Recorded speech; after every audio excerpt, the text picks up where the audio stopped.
Seja bem-vindo a mais uma emissão da STP-TV. O turismo pode e deve ser uma prioridade em qualquer país. Para além da valorização do património natural e histórico, esta é uma fonte de enriquecimento a ser explorada. Hoje vou estar à conversa com a professora Brígida Rocha Brito, para já descubra mais sobre o potencial turístico de São Tomé e Príncipe na próxima reportagem. O interior da ilha era selva virgem, tal como os portugueses a tinham encontrado em 400, com os altos picos vulcânicos elevando-se como agulhetas e dos quais o mais alto era o Pico de São Tomé, com 2.142 metros de altura. Nesta densa zona central, que ocupava a maior superfície de São Tomé, ficava o reino de Obó, a floresta, um intrincável e cerrado labirinto de árvores gigantescas, jacas, ocas, cipós, micondós, marupiões, mangos, begónias. Assim são descritas estas ilhas maravilhosas no livro Equador de Miguel Sousa Tavares. São Tomé tem tudo de africana, mas não tem savanas e planícies a perder de vista, nem leões, elefantes ou impalas a correr no horizonte. Aqui, o fascínio dos grandes espaços dá lugar à luxúria do verde, um verde que está em toda a parte. O arquipélago apresenta um cenário majestoso resultante da exuberante vegetação tropical. O relevo é muito acidentado, com altitudes que ultrapassam os 1000 metros. É esta riqueza que vamos abordar na emissão de hoje da sua STP-TV. De volta, depois de visualizarmos a pequena reportagem sobre o turismo em São Tomé e Príncipe. Eu tenho comigo a professora Brígida Brito, vou encurtar o nome, não vou meter aqui o Rocha no meio, uma forma mais fácil de ligar a conversa que vamos ter. Uma pessoa que eu habituei-me a ler e a tentar compreender a partir de um blog. Isto é um pouco atípico, não é? Estamos a falar de uma académica, de uma reputada académica, com obra publicada, imensa obra publicada, com imensas intervenções ao nível da sustentabilidade, da economia, da sociologia, num campo diverso de intervenção reflexiva.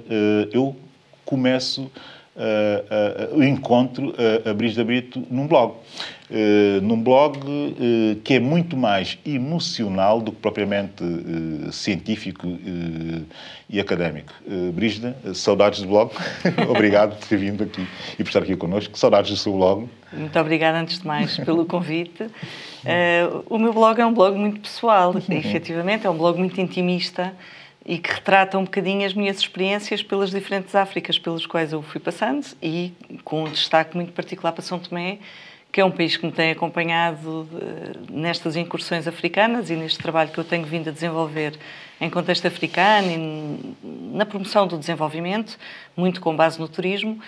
E, em resultado disso, enfim, em cada viagem que eu faço escrevo muito, muito mesmo. Eu passei esses anos todos a habituar-me a visitar o África Todos os Sonhos. Visito com bastante regularidade, que é para ir lendo aquilo que a Brígida vai escrevendo, enfim, com essa nota que é um pouco uma mix de coisas muito pessoais e de olhar também, não é? De um olhar que não deixa de ser, obviamente, também científico, de certo modo. E para uma socióloga, para quem tem a sociologia como base, deve ser um pouco estranho estar a distanciar-se do olhar científico para ter e dar a conhecer esse olhar pessoal, não? Não, no fundo não. A nível das metodologias que hoje se defendem para o trabalho científico, é muito considerado também que a experiência pessoal do investigador nos ajuda a ter uma leitura mais real e mais eficaz dos processos que nós estamos a observar. Já que há muitos anos, quando eu comecei a ir para São Tomé, o grupo com o qual eu me dava dizia que eu andava permanentemente com um caderninho. E o meu caderninho acabava por me acompanhar precisamente na minha observação que eu fazia de tudo um pouco, dos pensamentos, até do próprio registro de alguns dados, de alguma informação que eu ia recolhendo para os meus processos de investigação. E isso ajudou-me. Ao nível do doutoramento, por exemplo, o meu orientador dizia-me muitas vezes, o professor Rocamar, do ISCTE, dizia-me muitas vezes: Brígida, não se preocupe com essa vertente mais pessoal do seu olhar, porque também ajuda e enriquece o processo de investigação. E, portanto, claro que é desejável que haja alguma neutralidade na avaliação do que nós estamos a observar. Mas depois a nossa experiência pessoal também é muito importante. Eu tenho que dizer a quem nos está a ver o seguinte: Do blog da Brigida Brito há uma coisa que sempre me fascinou, que é o subtítulo. Sonhos, venturas e desventuras. O que se faz por um sonho. Acho que esse subtítulo é tão rico, é tão rico, é tão rico que dá para ir repetindo e repetindo e repetindo e repetindo. Porquê? Porque trabalhar na área ou com a matéria que a Brigida trabalha em termos científicos, não é? Enfim, muito o ambiente, a educação também, a sustentabilidade. Quer dizer, há quem olhe para isso como uma espécie de sonho, como uma espécie de utopia, se quisermos, não é? Essa espécie de procura incessante de conservadorismo, de conservação do meio, onde estão as pessoas e a própria natureza. Isto não cansa. Não cansa, não cansa. Eu acho que, no fundo, na essência de todos nós, existe uma parte de idealismo que é fundamental.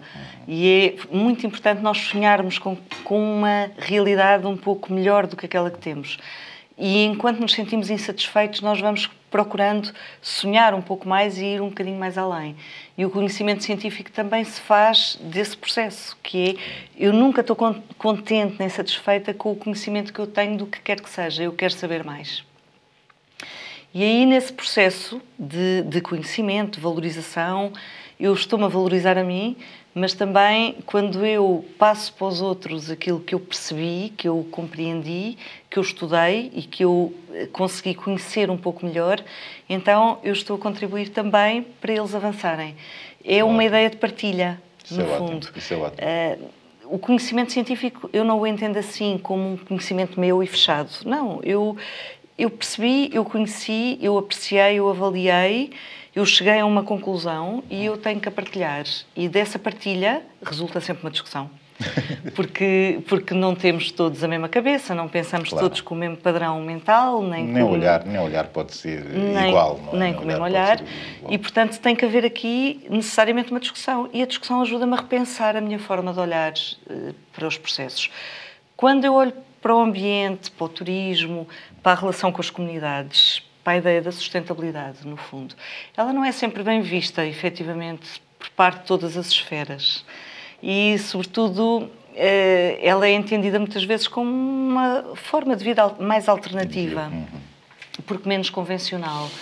Porquê? Porque também ela requer muito mais tempo para se obterem resultados. Nós precisamos de trabalhar mais ao longo do tempo para conseguir essa perspectiva do que é a sustentabilidade. E a sustentabilidade, do ponto de vista mais conceptual, remete para a ideia da geração presente e futura. E eu tenho que pensar que eu estou a construir qualquer coisa não apenas para mim. Voltamos à ideia do idealismo, do sonho e daquilo que eu gostava de ter e que eu, se calhar, nunca vou ter, mas que posso ajudar a construir para os mais novos. Essa ideia, que é uma ideia, enfim, vendo agora a questão, sobretudo na perspectiva das políticas, tanto para o ambiente como do turismo e do que seja, enfim, essa interação entre a economia e a sociedade e, sobretudo, a interação com o desenvolvimento. Acho que essa área é uma área muito querida ao trabalho da Brigida. Eu questiono-me relativamente ao seguinte, que é, existe, de facto, uma tensão nas nossas sociedades, naquelas sociedades sobre as quais a Brigida trabalha, entre a tentação de se levar ao extremo ou até ao limite máximo políticas de desenvolvimento, que são, obviamente, políticas que atacam a sustentabilidade, portanto, quase que com a inexistência do meio termo. Esse meio termo é possível? Essa, para mim, é que é a grande questão e é uma coisa que eu tenho interagido muito de diversas formas com a Brigida e tenho aprendido imenso com aquilo que ela escreve e que vai editando também relativamente a essa espécie de meio termo. Esse meio termo é possível, é preciso convencer, sobretudo, os decisores políticos de que esse meio termo tem que existir. Como é que se pode fazer isso? É um processo muito trabalhoso, porque é um processo muito pedagógico, claro, no fundo. Sobretudo. Porque se me disserem que eu posso ganhar X num dia ou que eu vou ganhar o mesmo valor em 10 anos, eu prefiro ganhar num dia. E, portanto, esta ideia é sempre uma ideia um bocadinho conflituosa. Porque nós, humanos, queremos muito mais ver os resultados a curto prazo do que ter a paciência para aguardar pelos efeitos no médio e no longo prazo. E a ideia da sustentabilidade implica esse médio e longo prazo, ou seja, implica termos paciência para construir devagarinho, mas o construir devagarinho significa também obter resultados muito mais garantidos e mais prolongados no tempo. E esse trabalho é difícil com os políticos, com os representantes políticos. Habitualmente é muito difícil, porque o tempo de vida, entre aspas, de um representante político num cargo, e partindo do princípio que ele ocupa o mandato no seu tempo todo, é, apesar de tudo, curto. E, portanto, ele quer chegar ao fim do seu mandato e ter os resultados efetivos das medidas que ele defendeu e que ele quis aplicar. No fundo, o que é que isto implica? Implica um trabalho conjunto com os representantes políticos, para que eles percebam que eles são apenas um canal. Um momento na história. É um momento na história, sim. É um contributo, e depois deles vão de vir outros, e antes deles vieram outros. Mas, para além destes, é preciso envolver outro tipo de pessoas. Nós, em Sociologia, chamamos-lhes os atores. Claro. E é preciso envolver esses atores. E esses atores são desde a iniciativa privada, aos empresários, em diferentes setores. São as comunidades, são as associações locais, são as organizações não governamentais, até as organizações internacionais, através de ações de cooperação. Claro. Temos um leque vastíssimo de interventores. E eles têm que ser todos envolvidos, mas para isso eles também têm que ter a receptividade, do ponto de vista da sua mentalidade, de perceber esta questão temporal. Isso é importante. No caso de São Tomé e Príncipe, há aqui uma coisa curiosa, e já tivemos a falar sobre isso antes de começarmos o programa, que é o seguinte: nós temos uma dificuldade tremenda em ter governos estáveis. Logo, essa questão da política estável, que já é uma coisa que exige bastante conceber, não é? Sim. E os políticos têm, de facto, um tempo muito curto de execução e até de implementação, digamos, não é? No caso de São Tomé, esse tempo ainda encurta-se muito mais mesmo. E depois, temos outra coisa, que é uma muito baixa cultura de relação comunitária. O que é que eu quero dizer com isso? Quer dizer, conseguir fazer com que todos os interventores olhem para uma comunidade e trabalhem de forma comunitária, não é? É uma boa forma de envolver-se, como os anglo-saxónicos fazem, e muito bem. Mas, no entanto, ainda assim, do ponto de vista da sustentabilidade, ou se calhar da conservação do ambiente e tal, nós temos sido relativamente bem sucedidos. Mas que fenómeno é este? Bom, o fenómeno, apesar de tudo, apesar da alternância e de alguma instabilidade política, que não será propriamente uma instabilidade do ponto de vista armado, como se vê noutros contextos, mas é alguma irregularidade com muita alternância no exercício do poder. Apesar disso, São Tomé tem conseguido manter uma direção de ambiente, uma direção geral do ambiente, muito estável. O que tem sido muito bom, no fundo, porque tem conseguido... Do ponto de vista da gestão da coisa pública, isso é o exemplo daquilo que deve acontecer. Ele é o exemplo do que deve acontecer e que não tem acontecido noutras direções, como, por exemplo, a do turismo, não tem tido essa estabilidade. E, do ponto de vista ambiental, isso tem existido, ou seja, há um conjunto de linhas, em termos de nichos, de segmentos de intervenção do ambiente, que se vão mantendo e se vão perpetuando e, portanto, de um resultado inicial conseguimos um segundo, do segundo passamos para o terceiro e tem-se conseguido, efetivamente, essa vantagem. Depois, para todos os efeitos, bom, temos uma população que vive em grande dependência do ambiente, é um facto, é verdade, e não há volta a dar a isso, pelo menos nos tempos mais próximos, a curto prazo, eventualmente a médio e longo prazo. É possível trabalhar com as comunidades ao nível da educação ambiental, por exemplo, para conseguir um melhor equilíbrio, uma maior harmonia nessa relação. Para já, a curto prazo não é fácil, porque as comunidades dependem, efetivamente, muito do ambiente e daquilo que a natureza dá naturalmente. Agora, há a possibilidade de envolver as comunidades em atividades, em projetos, por via da sensibilização, que requerem continuidade. Não é possível fazer isso no curto prazo. Lá está outra vez. O mesmo problema, é sempre o problema do tempo. Mas que os são-tomenses, ainda há pouco falávamos disso, têm a famosa expressão do leve-leve, que se poderia... Não nos ajuda, mas devia ajudar, não é? Não em termos de espírito. Ajuda, mas pode contribuir, do ponto de vista cultural, Claro. para compreender um pouco melhor o que é que se pretende com o longo prazo, o médio para longo prazo. Sim, em termos de conceito é exemplar. É não muito Nessa exemplar. perspectiva. É mesmo muito exemplar.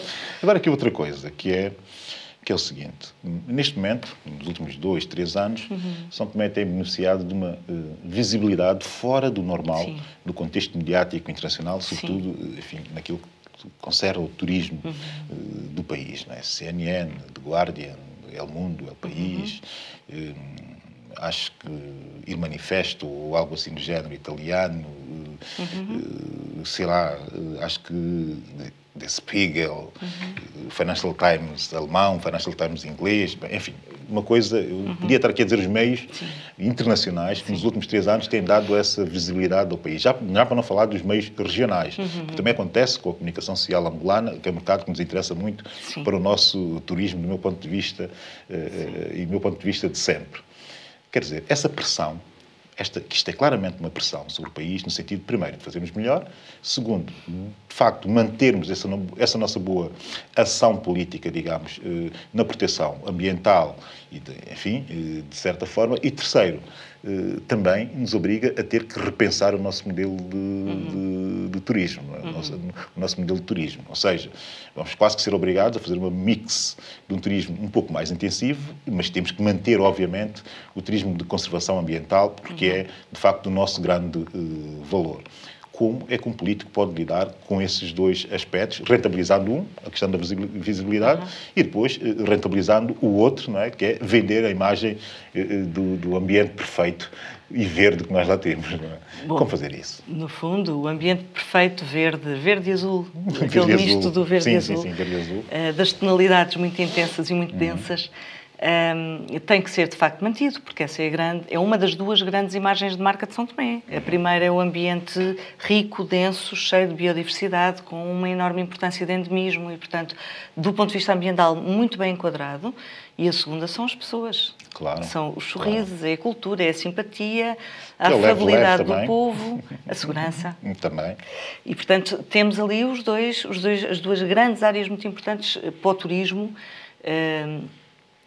que não se podem esquecer e que não podem ficar secundarizadas de todo.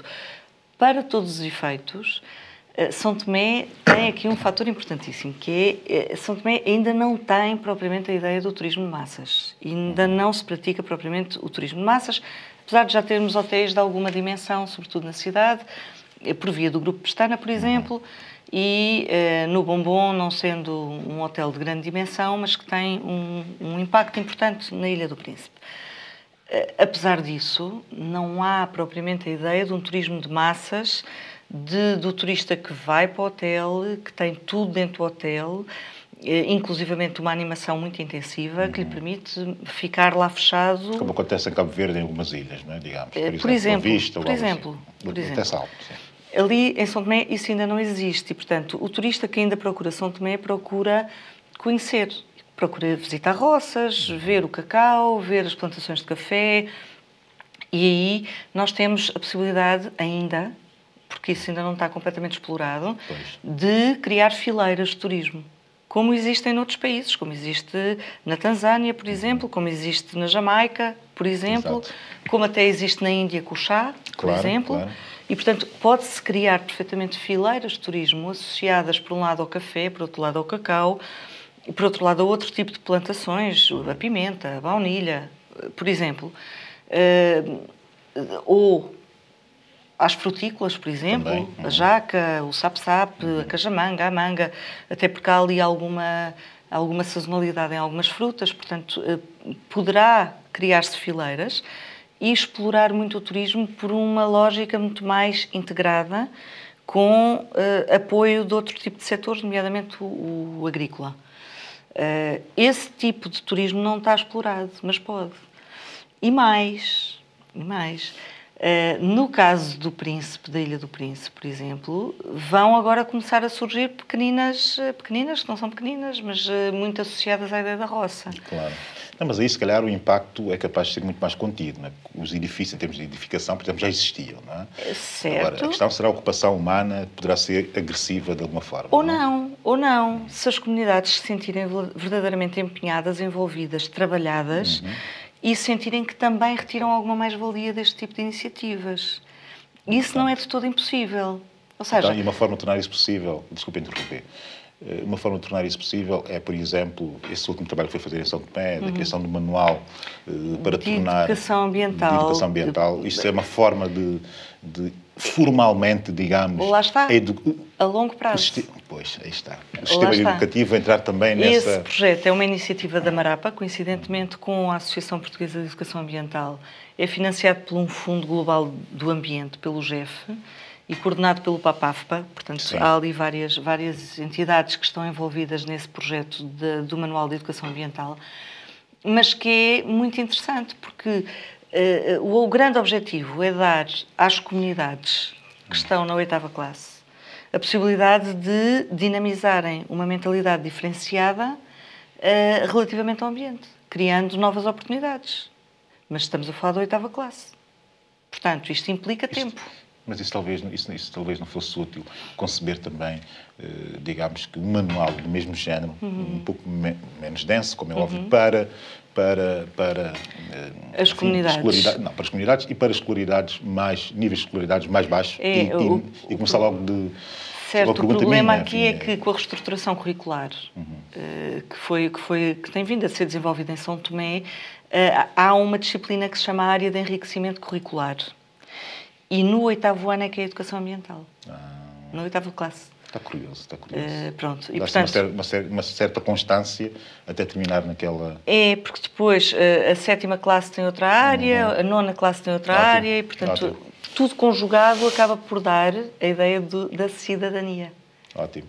Criar melhores cidadãos, formar melhores cidadãos. Esse é o tipo de coisa que grande parte dos São Tomenses não tem a percepção desse tipo de transformações que já vão acontecendo no país. Isso, de facto, enfim, que acabou de ser dito pela Brígida, em termos de política educativa, é de facto importante saber-se. Não é? De facto, importante saber-se. Porquê? Porque uma das críticas que nós, São Tomenses, nos fazemos, damos esse luxo, não é? De fazermos algumas críticas, e uma das críticas mais violentas que nos fazemos é, de facto, enfim, ou tem vindo a ser que o sistema educativo não absorve essas novas tendências, digamos, científicas ou até, se calhar, de saber, e que o sistema não absorve esse tipo de tendências logo numa idade mais curta, quando o país necessita bastante que a mentalidade seja, obviamente, trabalhada e melhorada em termos evolutivos. Essa notícia é uma boa notícia, mas há aqui uma outra notícia. Porquê? Porque há aqui uma série de acontecimentos que nos estão a agradar muito na questão da sustentabilidade e do ambiente em São Tomé e Príncipe. Para além das notícias, dos prémios, das biosferas e dessas coisas todas, no hotel mais biodiverso, mais bioprotegido, o que seja, responsável da África, para além desses prémios, para além desses olhares externos, para além disso tudo, agrada-me saber que existem ONGs são tomenses, feitas por São Tomenses. Há bocado estávamos a falar da ONG do Armindo do Sousa Pontes, a DADER, não é? Com essa campanha de passa-palavra e de replantação de árvores e tal.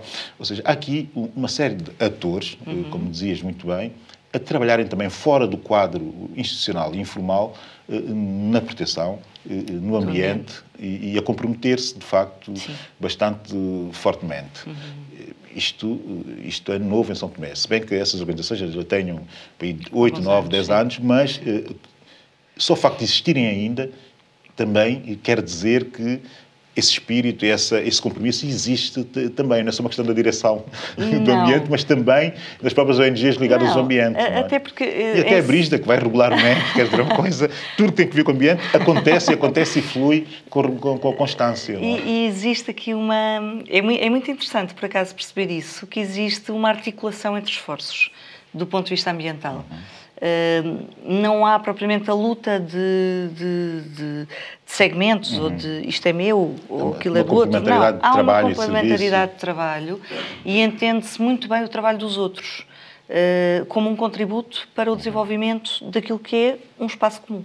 Agora, toda a tua área de estudos também tem uma componente de comparação e tal. Estiveste a trabalhar a realidade São Tomé e cabo-verdiana em termos comparativos. Sim.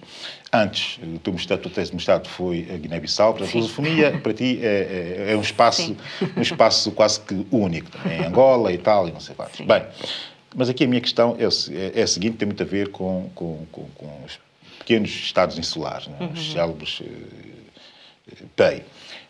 Eu, antes de vir para o estúdio, estive a dar-se uma olhada, a ver o que é que eu posso perguntar a Brígida Brito, que seja curioso, enfim, para ela me ajudar a perceber melhor isso do turismo e do turismo sustentável. Eu fui ver as estatísticas das Seychelles, em termos de visitantes. Há duas coisas que me chamaram ali a atenção. Tem sempre a ideia, as Seychelles conseguem vender a ideia de que o turismo deles que é massivo, porque a presença deles em revistas e em tudo que seja vender o seu turismo, é quase que encontra-se Seychelles em todo lado, e a venda do turismo deles e tal. E a verdade é que os visitantes não são assim tantos como se pudesse pensar. Ou seja, eles também têm muito cuidado no número de visitantes possíveis, talvez façam seleção pelo preço ou por algo do género, mas têm muito essa preocupação e depois também têm, segundo, uma política de conservação muito, muito agressiva e muito forte. E em terceiro lugar, a coisa que mais me admirou nas estatísticas das Seychelles é o seguinte, é que, ao contrário do que é habitual, os visitantes, os europeus não são os maiores visitantes das ilhas. Conseguem ser asiáticos e, pasmos, africanos. É uma coisa que, de facto, dá que pensar. Esse modelo pode ser um modelo bom para São Tomé e Príncipe? É difícil aplicar modelos que são seguidos num país para outro. Claro, adaptado. Digamos, é muito difícil porque os resultados podem claramente nunca são iguais. Não são iguais. Portanto, é muito difícil fazer essa transposição de forma muito, muito imediata. Apesar disso, há uma coisa que é interessante, que as Seychelles são o pequeno estado insular mais pequeno do mundo. E, portanto, tem ali alguns constrangimentos que foi preciso regular. Mas tem uma área que está muito bem trabalhada a nível internacional, que é o marketing. Sim, são muito bons. E que São Tomé tem que trabalhar muito. Eles são muito bons, eles são de facto muito bons. E, portanto, transmite para o exterior precisamente a ideia do paraíso. A pessoa chega às Seychelles e está no paraíso. Que é um paraíso na Terra, sendo um país muito pequenino. Mas está muito trabalhado. E, efetivamente, é um turismo caro, tem um patamar do ponto de vista dos níveis financeiros muito alto. Não, muito alto. E o que me espantou é a rentabilidade por pessoa do turista individual. É qualquer coisa, para as pessoas terem a noção, lá em casa, com $4.900. É uma coisa impressionante. Cada pessoa que entra nas Seychelles deixa automaticamente, fora as outras contas, não é? $4.900. Portanto, porque há a incrível. Parte que é taxada pelo Estado, Exato. Que está incluído em todos os serviços pagos, há uma taxa para o turismo. São Tomé tem tudo isso por trabalhar, não é? Portanto, ainda não tem a lógica financeira, se calhar, da vertente da sustentabilidade económica e financeira muito trabalhada. E precisa ter. Brígida, agora, enfim, mudando um pouco de enfoque, se calhar, não é? Porque eu gosto muito de ouvir falar de ler e falar sobre África, os países africanos, em relação, obviamente, com Portugal. Tivemos ano passado uma conferência muito gira na Faculdade de Direito, este ano vamos voltar a estar, não é? Cada um a falar daquilo que lhe dá na gana, vamos lá ser claros. Mas a questão é a seguinte, faz sentido, ainda ao nível da lusofonia, apostar-se, enfim, em termos de mercado interno lusófono, se calhar até da CPLP, para ser mais categorizado, faz sentido os países venderem-se no seu espaço, ou seja, venderem as diferenças, as diferentes valências dos seus respectivos turismos, digamos, não é? Faz sentido, dentro dessa comunidade, de vender-se a ideia de que deve haver maior circulação em termos de visitantes entre elas. Porque é que isso... Depois outra questão, logo a seguir, porque é que isto não acontece ainda, não é? Eu acho que faz todo o sentido, porque há um fator que nos liga, quer nós queremos, quer não. Há mais do que um. Mas há um que nos liga, que é a língua. Claro, e que é um valor económico, não é? Muito forte. E esse fator é muito facilitador, facilitador dos contactos, da interculturalidade, da possibilidade de nós aprendermos todos uns com os outros. É mais fácil o contacto. E a comunicação faz de forma muito mais fluida. Se for uma língua diferente, pode ser muito aliciante. Eu ir para um local onde não conheço ninguém, não conheço a língua, não sei nada, mas tenho mais dificuldade de comunicação, não compreendo tão bem aquilo que me dizem, não me faço exprimir tão bem, portanto, claro, é mais difícil. Dentro do espaço lusófono, entre aspas, porque, enfim, é uma classificação que nem toda a gente gosta de ouvir. Sim, mas também aqui não nos vamos preocupar com isso. Vamos falar assim, dentro para categorizar mais facilmente. Dentro desse espaço, claro que é muito mais fácil e, portanto, efetivamente, a captação do turismo, dos fluxos de turismo dentro do espaço é mais facilitada, logicamente. Há aqui uma coisa que a mim me tem merecido alguma reflexão, que é o seguinte, e deve merecer a reflexão também, sobretudo dos africanos, e ainda falando do turismo, que é, os africanos, quando vão de férias, vão para Portugal, vou para Lisboa, vou de férias, não é? E de férias é para Lisboa, e de férias até para alguns, no caso dos angolanos, e assim também pode ser ir para o Brasil e tal, que já são, obviamente, grandes referências a nível de turismo internacional. Não é? Qualquer um dos dois países lusófonos, destes dois países lusófonos, está no top 20 de receitas de turismo a nível mundial. E vejo muito pouco africano, e aqui eu estou a falar de africanos dentro da lusofonia, a dizer, olha, eu vou de férias para Cabo Verde, ou eu vou de férias para, no caso de São Tomé, vou para Angola, vou para Moçambique, ou seja, ninguém vai de férias para esses... Ninguém diz que vai de férias para esses países. O que é que se passa connosco em África? Agora, eu peço encarecidamente, por esse teu olhar mais externo e mais distanciado, o que é que se passa connosco africanos que é para não querermos ir de férias, ou não dizer, pelo menos, que vamos de férias aos países africanos? No fundo, eu acho que há um mito aí da Europa que continua a prevalecer um bocadinho. O exterior do continente, o fora, o para lá daquilo que nós não somos. Que aqui em Portugal também acontece. Sim, um pouco. No fundo, nós também, quando mudamos de continente, sentimos que viajamos muito mais do que quando viajamos mais longe, dentro do continente. Aqui, no caso português, passar para Marrocos já fomos muito longe, que está aqui ao lado. Brígida. Mas isso é um mito. É um mito. Não há outras leituras. Não, essa é uma leitura que nós africanos temos que fazer. Não, mas nós africanos temos que fazer essa leitura. Não acho que haja qualquer coisa. Não? Acho que há um mito, verdadeiramente o mito da Europa, de ser mais desenvolvido, de ter outro tipo de recursos, de se poder fazer mais compras, de se poder ver outro tipo de recursos. No fundo, se calhar era aí que eu queria chegar. Ou seja, por haver mais oferta. Por haver mais oferta. Oferta não apenas turística, diversa, mas diversa, sim. Brígida. Sim. Isto terminou, isto foi muito rápido. Foi mesmo muito rápido.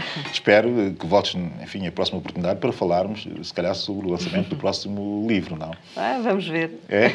Obrigado. Muito obrigado. Connosco. A emissão continua com a análise da atualidade com o comentador residente Patrício Trovada. De regresso para os comentários com Patrício Trovada, os habituais comentários que nós temos aqui com Patrício Trovada.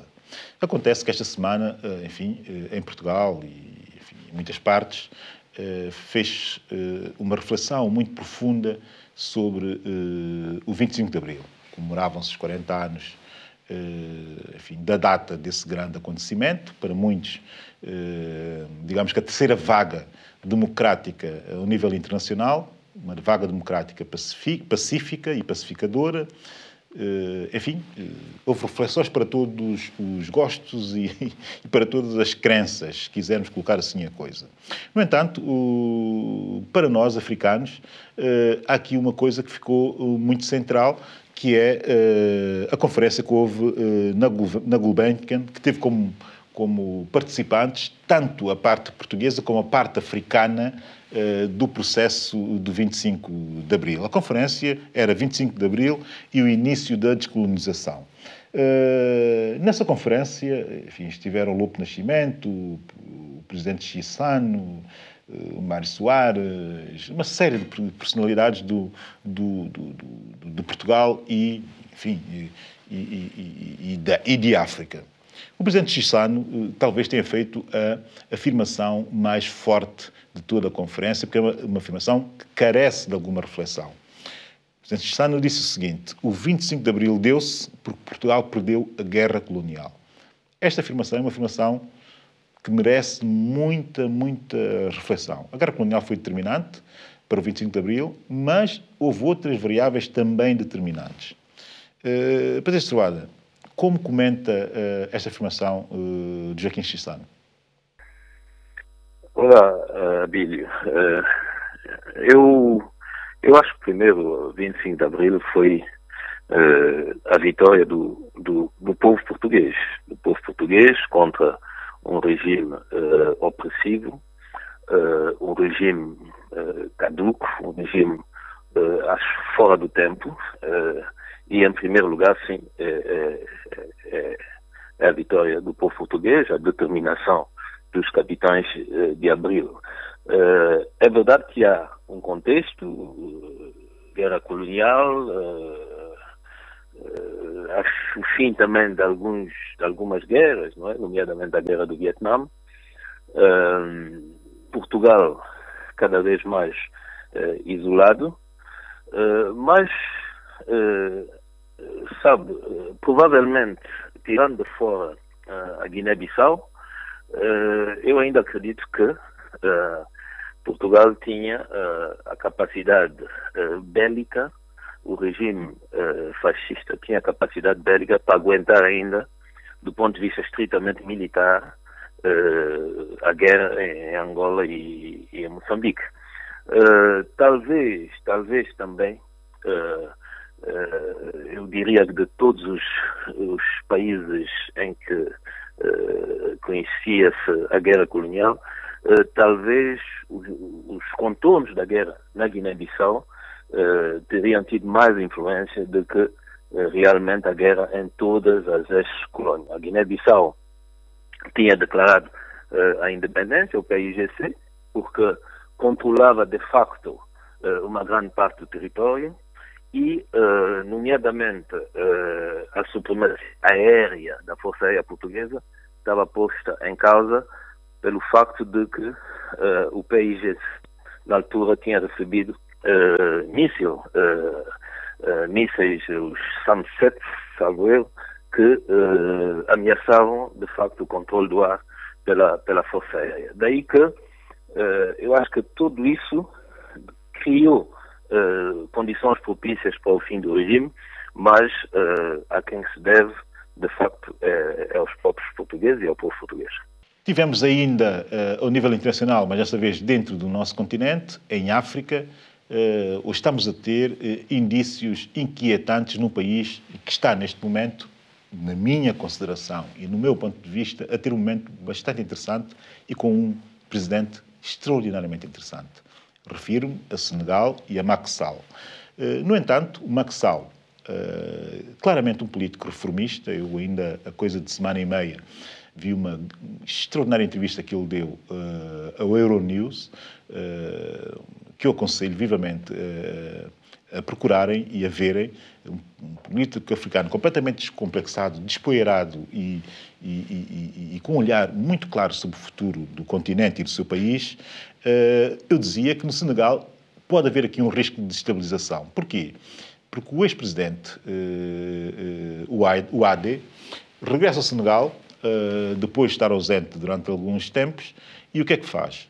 Começa a mobilizar forças, que lhes são fiéis, para fazerem manifestações contra o atual governo. Tudo com base no facto de o seu filho estar, nessa altura, preso no processo, enfim, em tribunais do Senegal, que não têm histórico de serem tribunais propriamente injustos. Ele tem os meios para se defender. Não há notícias de que seja uma prisão política, não há mesmo notícias disso, pois, como eu dizia, o presidente Ouattara regressa e começa a mobilizar forças no sentido de desestabilizar, sejamos claros, e vamos dizer as coisas com todas as letras, desestabilizar o país. Este regresso do presidente Ouattara, com essa agenda pessoal, isto pode destabilizar o Senegal e para muitos, considerado um grande momento que o Senegal está a viver? O Senegal é uma democracia antiga em África, é um país estável. Eu eu não acredito que o regresso do presidente Abdoulaye Wade, do ex-presidente Abdoulaye Wade, possa pôr em perigo a democracia em Portugal, no Senegal, desculpa. Agora, o que é preciso percebermos é que o presidente Macky Sall, que é uma pessoa por quem eu tenho muito carinho e respeito, e é alguém de inteligente, o presidente Macky Sall ganha as eleições realmente porque o Abdoulaye Wade estava completamente descredibilizado, não é? E a juventude, a grande parte da juventude senegalesa depositou essa confiança no Macky Sall na esperança, de facto, de que ele poderia inverter a situação, sobretudo do desemprego, a nível da camada mais jovem. O presidente Wade, no seu mandato, fez sonhar muito os senegaleses. E o Macky Sall chega para fazê-los despertar. Quer dizer, o sonho não conduziu a nada, conduziu sim a algumas obras e alguns elefantes brancos, e o Macky Sall veio, de facto, para fazer crescer a economia, sobretudo combater o desemprego a nível da camada jovem. E é verdade que está-se à espera dos resultados. E eu creio que depois de cerca de 2 anos agora de mandato do Macky Sall, a tendência está a inverter. Quer dizer que o Abdoulaye Wade, ao regressar ao país, de novo desperta o sonho. Mas eu creio que o regime senegalês, o poder senegalês, não deve deixar de distrair com essas coisas. Recuperar um país, combater o desemprego, é uma corrida de fundo. Daí que eu acho que o ex-presidente Wade deve e pode estar no seu país, organizar comícios, sim. Eu acho que não há razões, de facto, num país democrático, para se impedir um líder de um partido político de organizar um comício. Não há. Há os trâmites legais a respeitar, mas, enfim, é muito difícil em democracia proibir um partido com representação nacional de ter o seu comício. Daí que eu penso que não é por esse caminho que o Macky Sall deve agir. Eu acho que ele tem que se concentrar naquilo que é fundamental, é realmente encontrar uma saída para a esmagadora maioria dos senegaleses que não têm emprego e que vivem em situação extremamente difícil. O regresso do lado para apoiar o filho é uma coisa normal. Ele é um pai, e é verdade que o filho está também em prisão preventiva há mais que 1 ano, e isso começa também a suscitar enfim, alguma indignação por parte de vários observadores. Daí que eu acho que o fundamental aí é que o Macky Sall não perca o foco. O foco são os senegaleses, é o desemprego, é o crescimento, é a luta contra a pobreza, e ir por o caminho de impedir o AD e o PDS enfim, de agirem como partido político não faz sentido. Daí que eu espero que a situação irá evoluir no bom sentido. Esta semana, ainda no contexto africano, tivemos, enfim, saiu ainda agora, o Afrobarómetro sobre a democracia. Um barómetro que abarca 33 países africanos, dos 53, que a África está constantemente a evoluir, né, pelos Estados-nação, 53 países africanos, 33. Portanto, enfim, uma amostra razoável e considerável. Como dizia, o Afrobarómetro saiu agora, e a verdade é que tem dados muito interessantes. Diz-nos que 7 de 10 africanos defendem um continente democrático, e não fazem não há muita preocupação em tentar definir ou conceptualizar uma democracia africana. Não, querem mesmo a democracia das liberdades, que não é nem africana, nem ocidental, vamos deixar-nos destes complexos, mas é absolutamente humana, até tem reflexos na Carta enfim, das Nações Unidas dos Direitos Humanos, que é, do ponto de vista de toda a gente, consensual, ao nível daquilo que são as liberdades que lá constam. Portanto, nessa perspectiva, 7 de 10 africanos dizem que querem uma democracia desse género, uma democracia de liberdades. E depois dizem mais. No essencial dizem que querem democracia apesar, e ainda assim, apesar de não a entenderem. Isto é um dado relevante. A coisa diz assim exatamente. Africans want democracy, but say they don't get it. Ou seja, que não a entendem. Mas não a entendem dá aqui 2 dimensões. Uma, que é de pessoalmente não entenderem. 2, que é de as elites não entenderem essa democracia. Bem, a verdade é que isto tem que merecer alguma reflexão. Existem aqui 2 pontos que são importantes. O aumento do apoio à democracia e o aumento também da qualidade da mesma. Isso é o segundo ponto. Porquê? Porque existem dados também relevantes relativamente à qualidade das eleições e a qualidade das democracias africanas. E aí, 89% dos africanos não acreditam nos seus processos eleitorais. O que fazer? Será que em África, se calhar deixava essa questão, será que em África temos democracias de qualidade? Quais serão? Onde é que elas estão? E o que fazer que é para elas evoluírem? Bem, existem várias Áfricas e mesmo quando esse estudo aponta alguns países com a percepção de serem mais democráticos que outros, é preciso... Há várias leituras. Sabe que há países que são vistos como democráticos porque o povo aspira, sobretudo, à paz, não é? E a contestação das eleições, nomeadamente com recurso à guerra, às armas, etc., tem levado o povo a desqualificar aquele que o primeiro recorre a métodos violentos para contestar as eleições. Isso é o caso típico da Costa de Marfim, em que o Gbagbo ficou desqualificado porque o povo quer a paz, não é?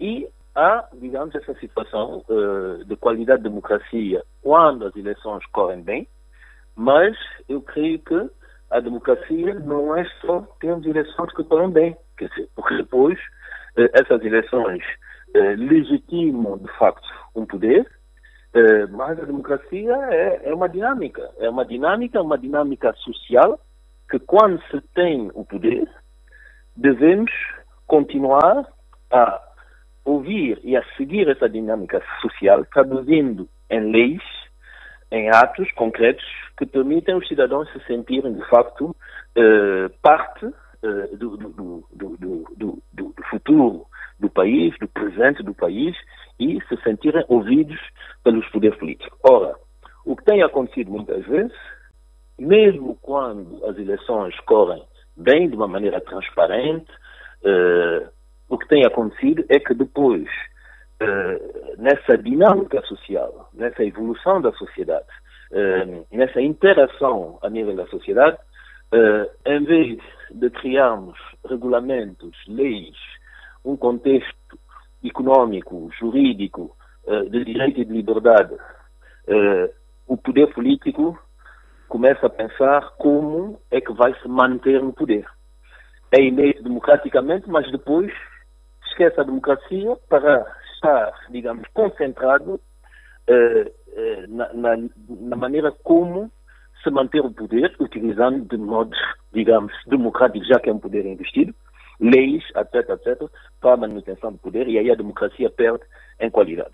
Daí que eu acho que em África nós devemos, de facto, continuarmos a aperfeiçoar essa democracia.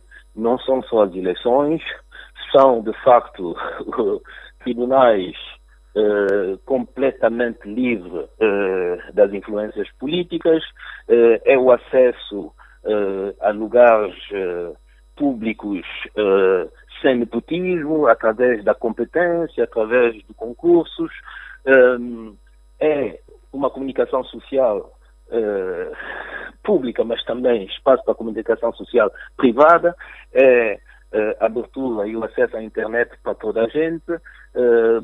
São, de facto, um certo número de conjuntos, são militares completamente submissos ao poder político. É um conjunto de elementos, não é?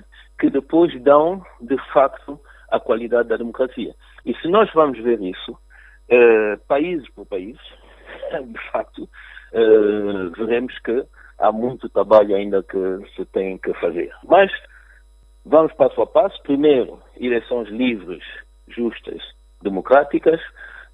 É um bom passo em termos de qualidade. Em segundo lugar, de facto, a independência dos tribunais é fundamental. A liberdade e a independência a nível da comunicação social e a responsabilidade também da comunicação social é fundamental, porque nós vimos, tem sido o caso agora na República Centro-Africana, que há rádios que incitam a violência étnica. Foi o caso das rádios das Mil Colinas há 20 anos atrás no Ruanda. É um conjunto de ações que passam também, eu acho, fundamentalmente pelo reforço do sistema educativo, não é? E da formação das elites. Daí que é bom fazer esse tipo de estudo. O que é importante para mim é que, definitivamente, o sistema democrático é o melhor sistema. E os africanos reconhecem isso. Essa ideia de que um regime autoritário, autocrático, é um regime eficaz, que os africanos estão habituados ao chefe que manda e desmanda, isso tudo está ultrapassado. Nós somos hoje um continente em que as pessoas aspiram a governos equilibrados, legítimos, não é? E em que se salvadas também os direitos das minorias. Por aí eu acho que estamos bem. Agora é preciso aperfeiçoar o sistema para que, de facto, a qualidade da democracia não seja unicamente a qualidade das eleições, mas que seja a qualidade como se exerce um poder democraticamente conquistado nas urnas.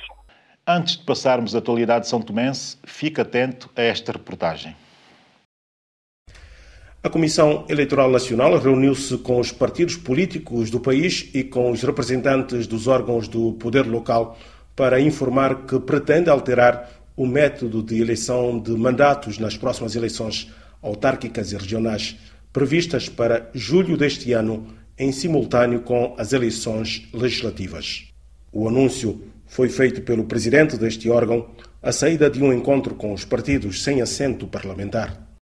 Desde 1992, data em que se realizou as primeiras eleições autárquicas, a conversão de votos em mandatos era feita seguindo o método de maioria simples, ou seja, quem tem mais voto mais um ganha.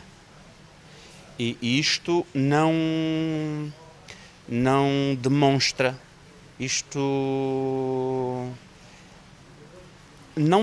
de facto a essência daquilo que a lei diz. Porque a lei, essa mesma lei 1192, impõe que a conversão de votos em mandato seja feita recorrendo ao método da média mais alta do ONT. E até agora, das 3 eleições já realizadas, não se cumpriu a lei nesta vertente. Assim sendo, o presidente da Comissão Eleitoral Nacional, Vítor Correia, pretende, já nas próximas eleições para o poder local, implementar o que, segundo ele, diz a Lei número 11/92. Como ao longo dos tempos veio-se fazendo de outra maneira, incumprindo de certa forma a lei, nós entendemos que deveríamos reunir todas as partes interessadas, todas as partes que tomam, quer dizer, que tenham uma palavra a dizer nos processos eleitorais, para em conjunto decidirmos pelo cumprimento, portanto, daquilo que dispõe a lei. Mas, para alterar o método de eleição, o presidente da Comissão Eleitoral Nacional diz que é necessário diminuir os círculos eleitorais por distrito, mantendo, no entanto, a quantidade de mandatos. Assim, já permitiria que logicamente, quem tiver mais voto terá mais mandato, mas já permitirá aquele que tem voto também considerável, também consiga pelo menos um mandato. E isso dignificará, de facto, a nossa democracia. E o problema não é só de dignificação da democracia, mas sim também o cumprimento da própria lei que impõe que assim seja feito.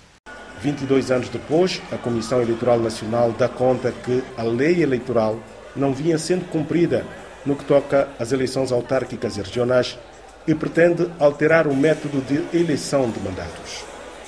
Com as eleições à porta, o antigo primeiro-ministro de São Tomé e Príncipe, Patrício Trovoada, e líder da Ação Democrática Independente, prepara-se para regressar ao seu país 16 meses depois de ausência. O anúncio da intenção de regresso em breve foi feito em mensagem audiovisual dirigida aos membros do Conselho Nacional do Partido. Por determinação constitucional e legal, terão de ser organizadas no próximo mês de julho as eleições legislativas, visando dotar o país de uma nova representação nacional e de um novo governo legítimo, capazes de propor ao país e ao povo uma nova perspectiva de desenvolvimento, suscetível de renovar a esperança e pôr termo a um ciclo negativo de instabilidade, retrocesso, exclusão e ao pessimismo reinante. Após pouco mais de 16 meses de uma ausência forçada, em que não deixei de ser incomodado pelo atual regime, após uma observação à distância, mas atenta, da evolução política, econômica e social do nosso país e, sobretudo, das divagações e tergiversações do atual governo e das forças políticas que o sustentam, nesse momento crucial da vida do nosso país, embora assumindo a partir do estrangeiro e em coordenação com as demais estruturas do partido a direção da nossa organização, tomei a decisão de regressar brevemente a São Tomé e Príncipe.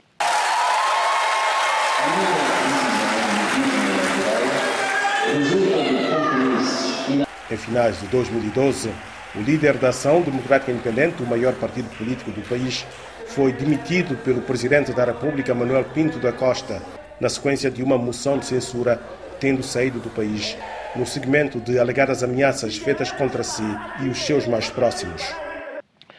A minha decisão legítima e natural resulta do compromisso inabalável que voluntariamente assumi com o partido, o povo e a terra São Tomé e Príncipe, particularmente com todos aqueles que sofreram no passado e continuam nos dias de hoje a sofrer as agruras de um cotidiano que as políticas desastrosas e as opções cáusticas e pouco esclarecidas do atual governo transformaram no autêntico calvário para os mais desfavorecidos.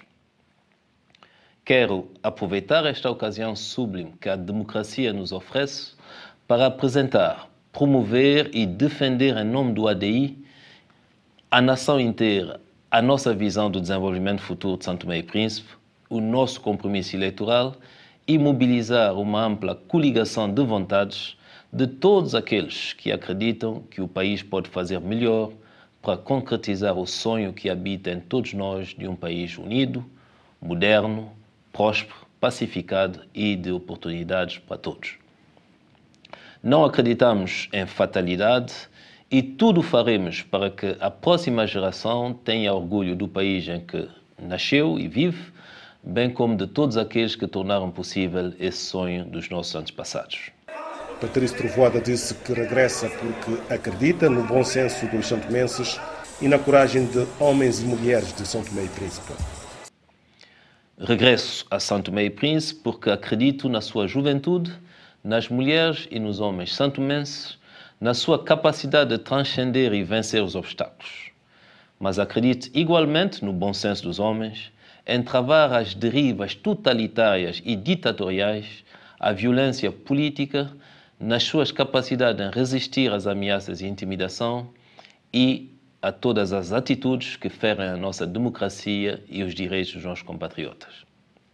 Estou profundamente convencido que o país possui os recursos necessários para que se possa trilhar outros caminhos e construir um futuro mais radiante para todos os santomenses, quer vivem no país, quer vivem fora dele pelas mais variadas razões. Por conseguinte, com humildade, mas com todo o meu saber e querer, competência, experiência e o patriotismo que me habita desde a minha tenra idade, anseio, à testa do partido, contribuir decisivamente para inaugurar nestas próximas eleições legislativas uma nova era para São Tomé e Príncipe e a sua juventude, rompendo definitivamente com os anatemas do passado e lançando as bases de uma nova sociedade mais justa, progressista, moderna, fraterna e aberta aos valores da paz, da solidariedade, da convivência social e política, da responsabilidade, da liberdade e dos direitos humanos. Regresso para conduzir e animar os trabalhos que visarão concluir e apresentar o nosso projeto de renovação e revitalização da sociedade santomense nas suas vertentes econômica, social e cultural. Com o aproximar da data das eleições, está na forja a criação de 3 novos partidos que deverão juntar-se aos outros 10 na corrida aos próximos atos eleitorais. Bem, acabamos de ver a peça, vinda de São Tomé e Príncipe.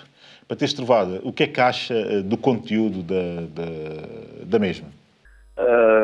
Eu destacaria, sobretudo, o surgimento dos novos partidos.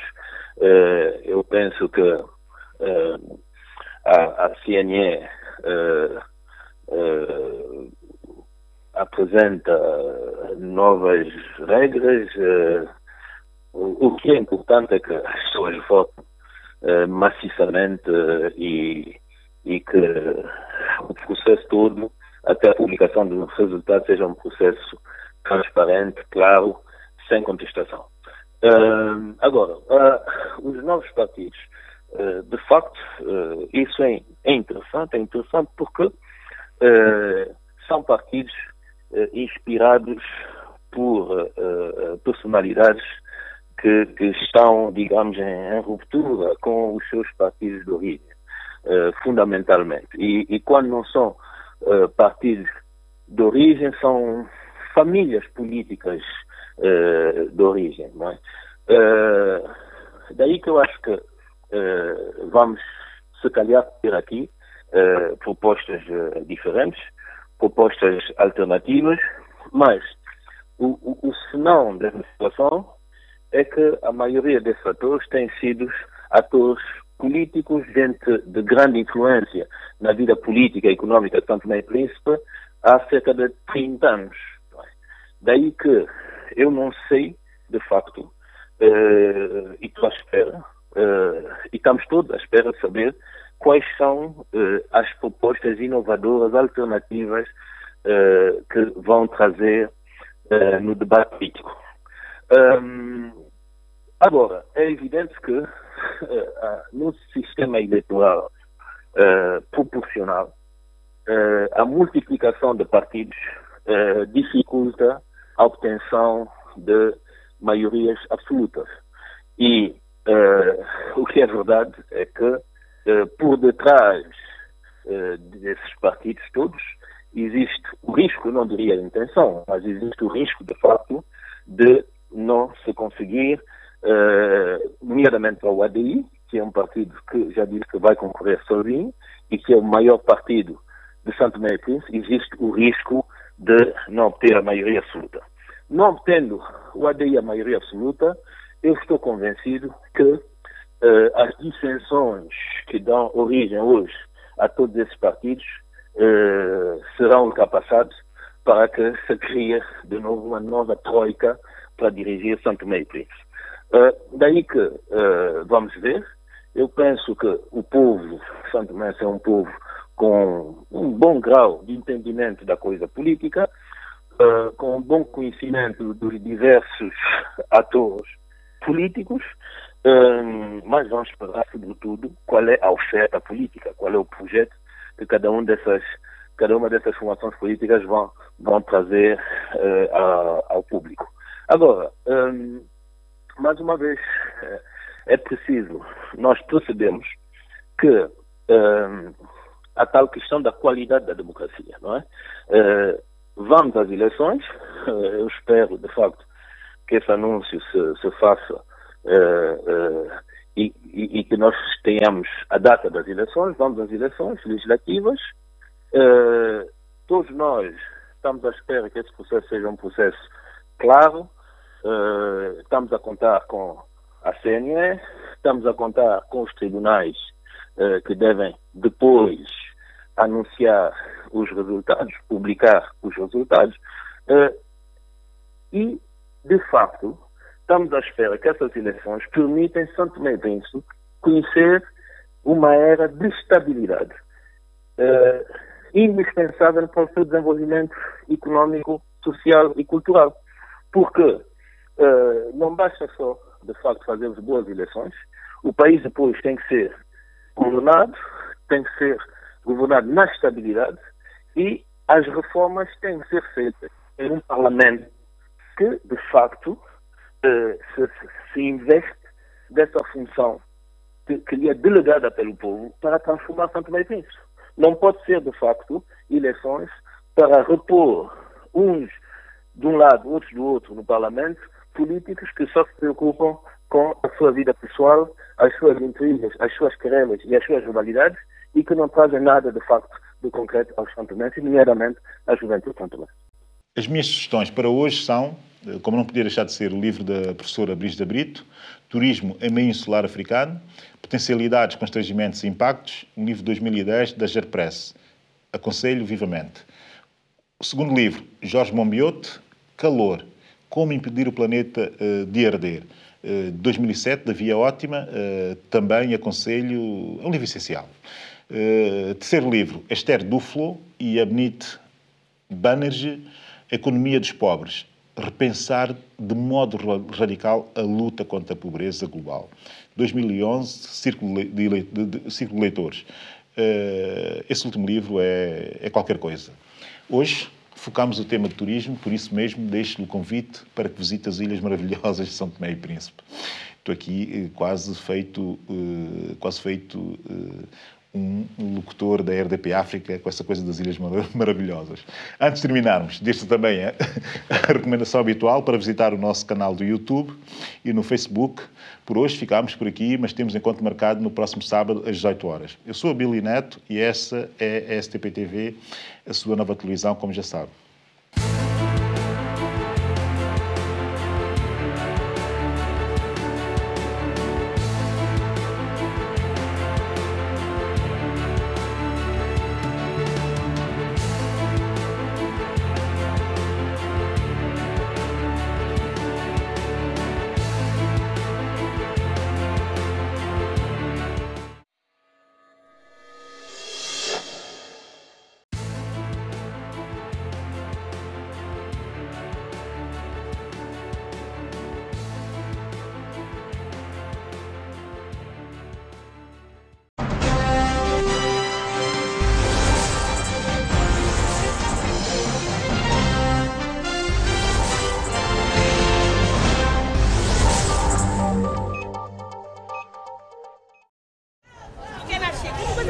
Assim hoje é.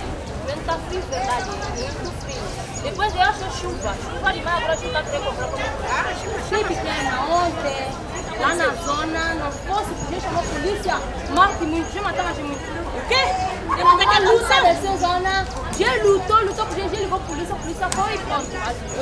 Não fosse polícia, morte muito. Já morreu lá. Eu sei a novidade, você tem uma novidade pequena. Deixa batata, é? Novidade que tem você. Você sabe quanto que o rapaz saiu em casa e deixou para mim ontem? O rapaz deixou 10 contos para mim em cima da mesinha, é? Eu só consigo fazer o quê? Só de gastar, me fala. Não é verdade, eu se for com o meu conto. Pelo menos ele deixou 10 mil, não deixou nada. Eu saí de casa, só ele põe na barriga. Se não tá preguiça, ele não aparece. Batata, é, batata. Ali bom preço, se for lá. Epa, vamos ficar com o reolho porque para a polícia pode aparecer.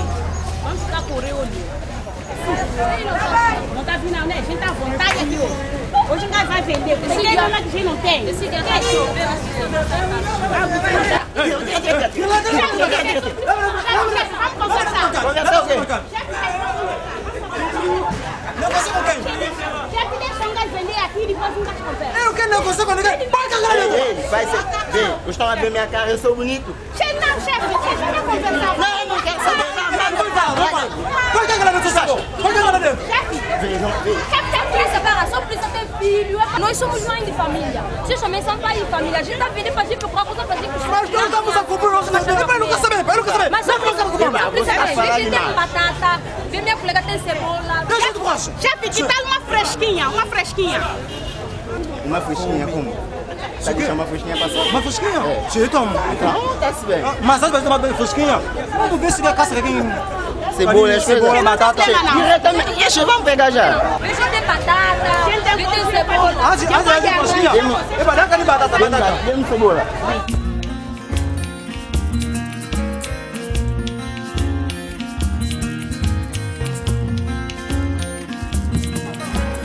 Minase, comecei o café na Dominifa. Minase, comecei. Mas o que falta? A gente tá querendo X, pra gente pegar um meio aqui. Ah, o X não tem problema não. Você vai meter aqui, vai fazer contribuição, nós todos na palaia aqui. Depois, já tá naquela esquina. Pode parar naquela esquina, pode parar.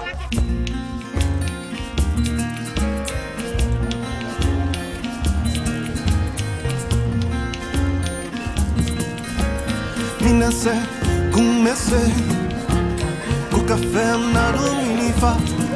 Minase, comecei o café na Dominifa.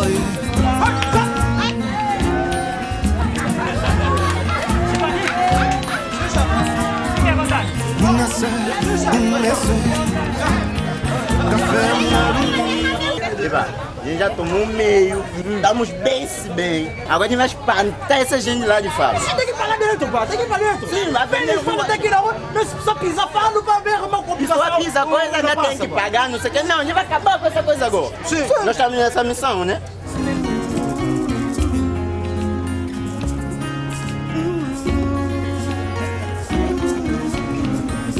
Isso não pode aqui, não pode aqui. Não pode aqui, pá. Senão, vamos pôr roupa aqui na estrada, pá. Não pode. Tem que dar essa roupa pra si. Sim, tem que passar. Você é pra si.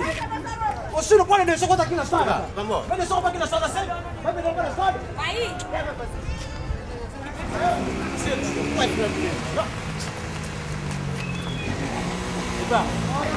Essa aqui é pra mim. Eu vou mirar isso aqui pra ver se fica frio. É a minha camisola pra onde junho, meu filho. Deixa eu ver se isso aqui fica frio. Daqui? Eba, que tal? Tá bonito, né? Amigo, esse aqui é pra mim. Esse aqui é pra minha filha. Eu como tá, tá bom? Tá bonito, tá bonito. Esse aqui é minha filha. O de juiz já tá chegando. Ela já sabe. Qual problema mais? Isso aqui também. Você pode ver de Londres, pô. Com nome já. Passa, senhor. Epa, tu vai sair, tu leva a roupa.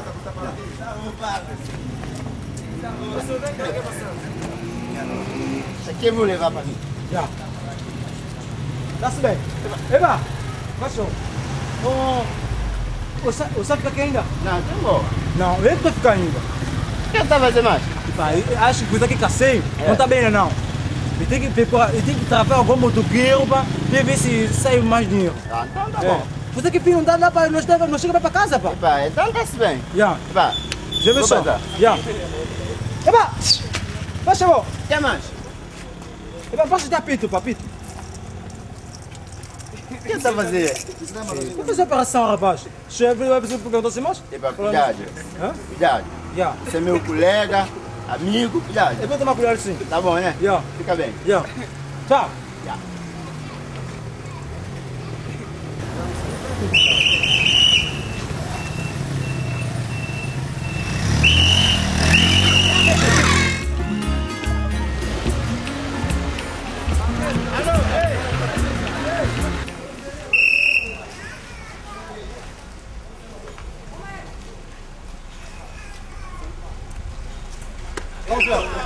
Sim, chefe, cada condução, risco de propriedade de fato do veículo, só chegou. Momento, tá bem? Sim. Tá cá os documentos? Eu posso pegar. Não, o senhor não pode pegar. Onde é que está a luva? Ela vai aqui no bolso, pô. Onde é que está? Ó senhor, onde está a braçal? Como é que o senhor pode fazer trânsito nesse termo? Sim, chefe, estou a cumprir o meu trabalho. Cumprir o trabalho? Sim. Olha, diz-me o seu nome, por favor. Tem que informar isso lá embaixo. Não, chefe. Diz-me o seu nome. Não, eu não chefe um jeito. Quem te pediu um jeito? Depois eu não chefe um jeito. Ah, senhor. Eu não chefe um jeito.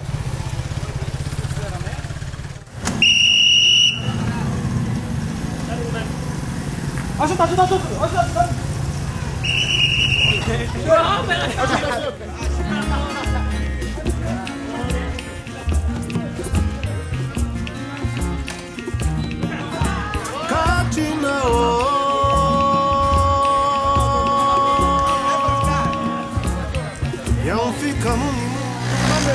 Do veículo se chegou. Cada condução traz de frete e registro para pedal. Ah, já tem do lado. Já tem, né?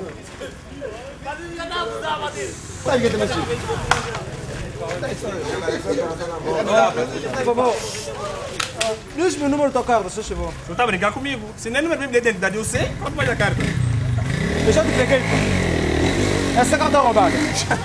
Ô senhor, não está a brincar comigo? Essa carta é roubada. Essa carta é roubada. Agora.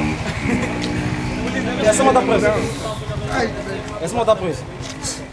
O senhor roubou a carta, pá. Quem sabe mulher da carta de chorar nesse momento, pá?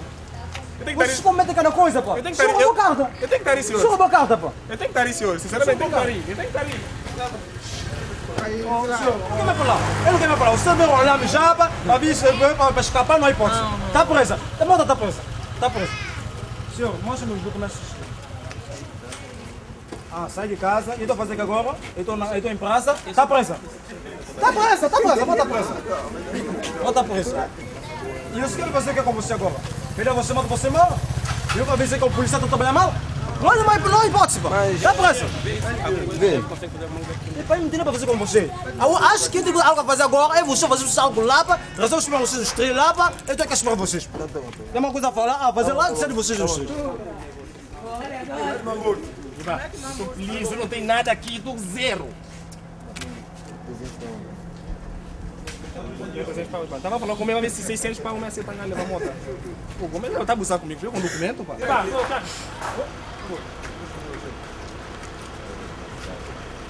É o seguinte, nós temos 600 pau para nós. 600 pau? Sim, 600 pau para 3 Eu não aceito. Eu não aceito, pá, porque o mundo que eu dei a você de 10 milhões, pá, e pá, o 600 é muito reduzido. Pelo menos se tivesse pelo menos 7 para passar fome, batia. Pelo menos 7, pá. Mas mudou como, pá? Eu não sou motoqueiro, eu sou um trabalhador, eu estou vindo trabalhar, não tem dinheiro. Pronto, quanto vocês têm dinheiro? Eles dois têm 300, eu tenho 600. Duas motos vai e uma fica. É assim, vocês têm dinheiro, vai poder lá na esquina, tá vendo? Toma a pedra em cima. E eu quero. Toma a chave.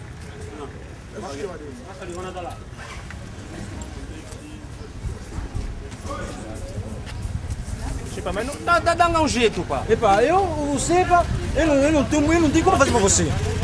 Eu não tenho como fazer para você. Não há como. Você inventa agora, pá. Tá, não tem problema, então eu vou ligar pro meu pai, vou falar com meu pai e... Sabe como é que é? Você liga para Deus, você está com o pai Ferrari. Você está com o pai Ferrari. Pai, é o seguinte, pai, eu estava a passar aqui, eu e Pedro e Francisco. A gente estava a passar aqui na rotunda, aqui na coisa, na Rua Padre. E a polícia prendemos aqui. Os dois tiveram capacete, eles conseguiram passar. Mas como eu não tenho, eu me prendemos aqui para pedir dinheiro e não tem como. Dá para passar daqui agora? Sim, tá bom. Sim, estou aqui à espera.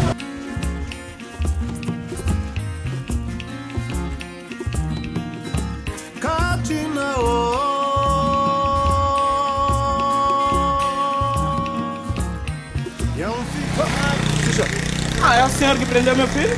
Fui eu, sim, chefe. Sim, estou aqui, reconhecer, sim. Sim, o que é que se passou? Eu estava a vir com o Pedro Francisco, depois o homem parou a gente. Eu estou com o documento, com o capacete, entreguei, mas ele prendeu assim mesmo. E onde é que está o Pedro e o Francisco? Eles tiraram 300 mil, pagaram 600 mil, ele deixou as duas motos aqui. Eles tiveram valor? Ele deixou isso, e eu que tenho documento, mesmo fiquei aqui preso. Quer dizer que ele tem multa a pagar. Multa de quanto? Ele tem multa de 600 mil euros. 700? Sim. Mas, chefe, antes, não é assim também como ele contou. O gajo vinha com os três, quase atropelava-me, pá. Eu vai que você para parar, dava as costas para mim cima. Sim, tá bem, tá bem, entendo. Olha, eu quero pagar a multa assim, mas tem que ser no comando. Não, sim, chefe. Não, papai, desculpa. Comando não, vai ser muito caro. Tem que ser no comando, sim. Vai ser muito caro, aqui é melhor. Chefe, desculpa, mas não é preciso ir para comando, chefe. Olha, não é preciso ir para comando. Olha, todas as multas terão que ser pagas no comando. Só assim eu tenho a justificação que o dinheiro entra no cofre do Estado. Mas não é preciso, eu também, o meu bolso também é cofre, porque eu também estou para o Estado. Dinheiro se entra no teu bolso, é no cofre do Estado. Já porque eu estou para o Estado. Olha, vamos para o comando, eu quero pagar essa multa rápido. Não é preciso, chefe. Olha, o senhor vai lá ou vai comigo no carro? É melhor no carro, Vamos para o comando. Já não precisa ir para comando, mas só só.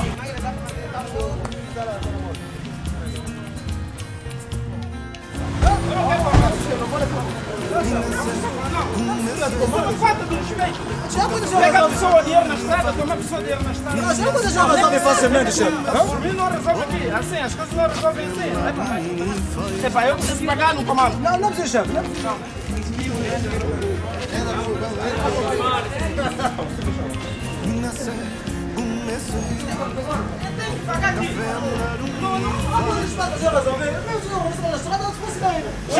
Mas o que é que se passa aqui? O que é que passa com vocês? Oh, meu chefe, é o seguinte, o meu filho foi preso por este agente, mas outros dois companheiros, né? Ele tinha dois colegas, foi preso por esse agente porque ele exigiu que eles pagassem 300 mil dólares cada um. O meu filho não tinha para pagar, então outros dois pagaram a multa na estrada e foram-se embora. Meu filho tinha todo o documento, mas só porque não tinha 300 mil dólares ele prendeu. Então eu vim aqui para pagar a multa aqui no comando.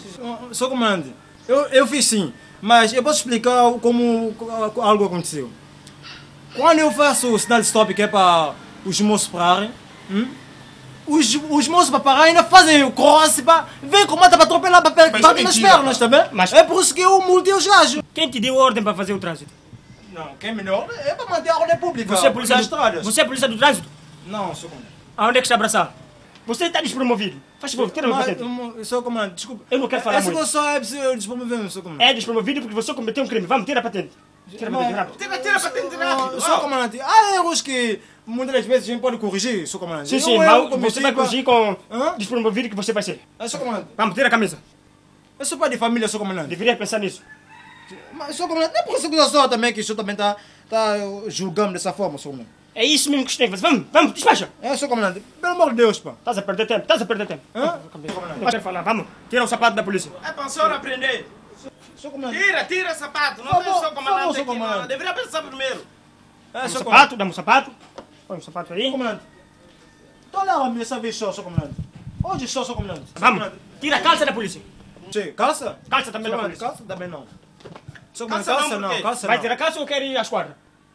Sr. comandante, eu estou com um problema aí embaixo, Sr. Olha, faz eu despachar-me. Eu estou com uma coisa toco aí embaixo, Sr. comandante. Eu não quero saber. Deverias pensar, vamos, tira a calça. Sr. comandante, a pessoa está aqui, vai despacha, Sr. comandante. Olha, estás a brincar comigo? Olha só como você está vendo, Sr. comandante, vê? Vai, devia pensar nisso. Vamos, despacha. Está vendo, Sr. comandante. Despacha. Faz rápido, olha. Dá-me a calça da polícia. Sr. comandante, assim... E vamos fora daí. Sr. comandante. Vamos, você... Pelo amor de Deus, Sr. comandante, não, Sr. comandante. Estás ainda à espera. Sr. comandante, não faça isso, Sr. comandante. Vamos, sai. Eu não pago a minha multa na estrada. Todas as minhas multas são pagas no comando. Só assim a gente vai ter garantia que dinheiro entra no cofre do Estado. E outra coisa, as pessoas também devem andar com a documentação, capacete e tudo mais, de maneira que quando são multadas, estão dentro da lei, vem aqui para o comando e nós resolvemos os problemas aqui. Sim, mas eu tinha todos os documentos em dia, todos os documentos. Sim, é isso mesmo. As coisas têm que ser resolvidas aqui no comando e não na estrada lá com eles. Porque muitas das vezes são a população também que vicia os polícias prometendo eles dinheiro. E é por isso que eles estão aqui da maneira que estão e nós vamos acabar com isso.